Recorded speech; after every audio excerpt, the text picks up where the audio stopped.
What is going on, peeps? Welcome back to the channel. Do we have our first CS beef, our first big drama and rivalry of the 2025 season? Not quite, but we got a great head-to-head, a funny moment between two of the best IGLs in the game currently, that being apEX and that being Karrigan, all sparked by a simple mistranslation, guys, and it made for an eventful 10 minutes where we thought the new FaZe and new Vitality were going at each other's throats, but it's not quite so. But hey, still a funny moment, which we'll take. All sparked by an HLTV article, which apparently apEX saying, hey, Ropz is going to have more of a voice and more of a say on the plays here than he did in FaZe. Ooh, that definitely, it sounded like a bit of a soft jab, nothing that I would raise my arms about, but when it comes to player talk, that's heavy words in the CS scene where we rarely see any real shade thrown at this level, to which Karrigan's like, okay, yeah, sure, yeah. And then apEX goes, I'm not even sure if I said this, but if I did, I know how much he had to say because he's told me all about it. And we find out within minutes they are okay, as apEX has actually talked to Karrigan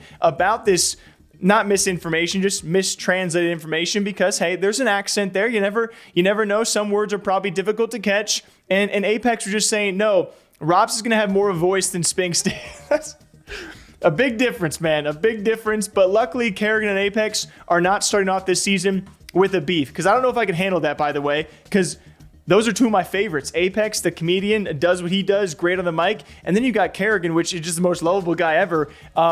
It sucks in CS because I want to see these beefs, but all the guys I want to see in a beef, are such likable characters. Karrigan and apEX, no trash, but the article was insightful as to what we have in store for the future of Vitality and the problems that apparently past Vitality is slowly uncovering. As just to quickly correct the headline, they did say Ropz will have a bigger voice and more plays than what Spinx had. As he answered that question, when you say you want to put Ropz in the best conditions you can, what does that mean for you? Well, it means that he'll have a bigger voice than what Spinx had, way more plays as well, more different things that he wants to do. My goal is to let him do what he wants, not all the time, because it's also my gut feeling. As an IGL, you need to respect your identity and go for the plays you feel and feel like in the moment, just to listen to him in the way he wants to play his lurks and try to adapt your calls with that. But he's been really flexible. He's used to being alone in a lot of situations, and he knows what he has to do. But then it was later on, he was asked about in some of the team interviews towards the end of the year, even Flamesy in his top 20 interview talked about the relationships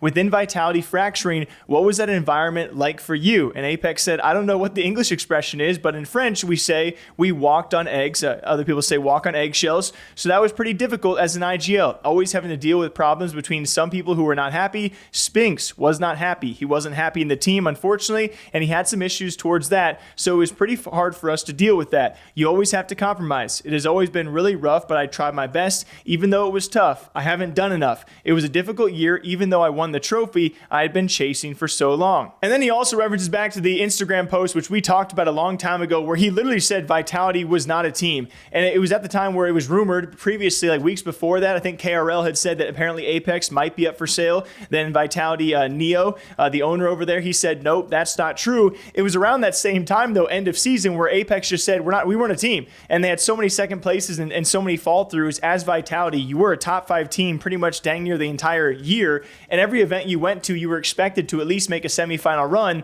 And most of the time they did, but winning, getting past that finish line was an issue. So when apEX said that, now we know he was talking about maybe one individual in particular, Spinx, who recently also said it was his choice to leave Vitality, which I guess is a bit affirmed by apEX saying he was not happy, like he didn't like being there. If the team had to walk on eggshells, I mean, who would have guessed, looking at Vitality last year, that they weren't doing well? And maybe that's because you string together, although you do win some, you string together some unfinished runs that you could have won. Maybe that's all it takes to crack some top guys who want to be winning.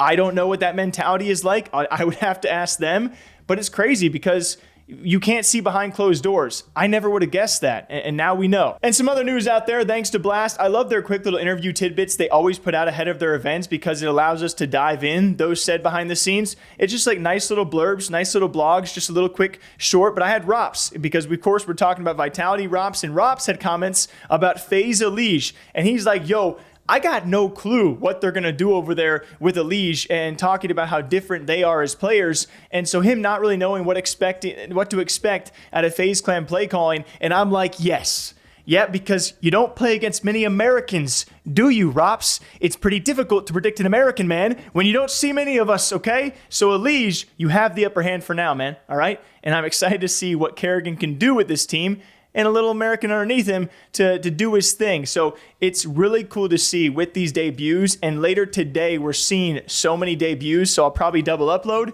But we have all the debuts coming, and it's going to be awesome. Is anyone saving special strats for Bounty? Probably not. But we're going to go with the ebbs and flows of this little event. And some of those ebbs and flows might just involve a female team known as Imperial, because thanks to Thunderpick Esports, so they now have the Blast Bounty matchups. I will be putting a little sum down. The odds are crazy on these matchups, given the fact we have Imperial female, who is a huge underdog, as they chose the $60,000 bounty against Na'Vi, which is crazy. And someone who is familiar with Na'Vi, Electronic, in a recent Q&A, he actually went on to talk about the women's CS scene. We recently at the HLTV Awards, congrats to Anna, the most dominant female. She will also be at Blast Bounty. She's a part of Team Imperial. She won your Women's CS Player of the Year. Imperial won your Female Team of the Year. So a lot of things and a lot of weight on these matchups. And Electronic had this to say, stating, "It will be interesting to see the women's teams. They are great. They got an invite. These teams always wanted to be invited to male tournaments where they can show themselves. Finally, the time has come." And I just like how short, sweet, and simple this is. I can hear Electronic just saying these few words, and I think a lot of these male teams out there are probably excited, and I would imagine some of them are curious to see what kind of competition Imperial female can actually bring. I will say it's unfortunate that it's a shorter tournament. You know, you lose, and I think you're out. I probably should know that when it comes to matchups, but I believe so. And so we're not going to see probably too much of Imperial female. And I think that people are putting a lot of pressure and a lot of weight on this series, where they chose the number 2 team, number 3 team in the world.